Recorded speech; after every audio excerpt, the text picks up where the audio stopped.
জীবনে অনেক মানুষের পরিচয় জানলেন, আজকে এমন একজনের পরিচয় বলবো। সেটা হচ্ছে আমার প্রিয় নবীজি হযরত মুহাম্মদ সাল্লাল্লাহু আলাইহি সাল্লাম। তিনি জন্মগ্রহণ করেন 570 খ্রিস্টাব্দে মক্কা নগরীতে। বংশ কুরাইশ।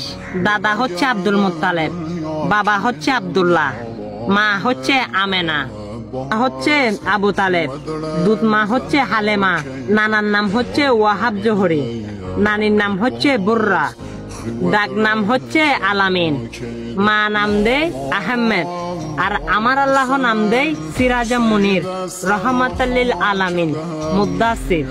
সুবহানাল্লাহ একবার মনতে মন চায় না? আর এমন একজন নবীর পরিচয় আপনাকে বললাম, আপনি সেই নবীর উম্মত।